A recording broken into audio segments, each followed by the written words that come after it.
শ্যামলকান্তি দাশের কবিতা বালি পালিয়ে ছুটতে ছুটতে ছুটতে ছুটতে পালিয়ে যাচ্ছে দূরে, হয়তো যাচ্ছে বেলপাহাড়ি, হয়তো বা বিনপুরে।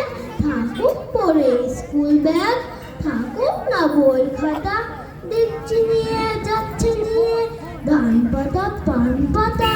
হয়তো যাচ্ছি কলমি জোরে, নয়তো কোলাঘাটে, পাখির মতো উঠতে উঠতে রাজনগরের হাতে।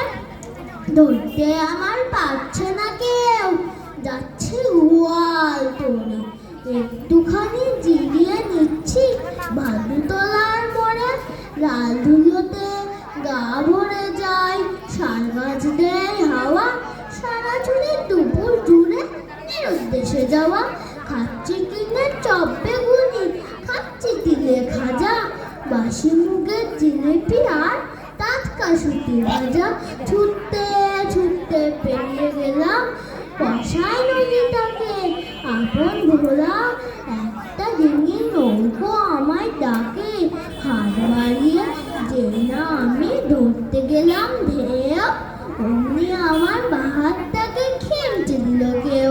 কি আর করি, আবার আমি ছুটতে ছুটতে শেষে পৌঁছে গেলাম মেদিনীপুরে, ক্ষুদিরামের দেশে। ক্ষুদিরাম কি বাড়ি আছেন? যাই তো গিয়ে দেখি দরজা ভাঙা, জানলা খোলা, পাথর মূর্তি। কি আর ছোটা নয়, আর ছোটা নয়, মন হয়ে যায় ভারী। এক দুপুরে এত কি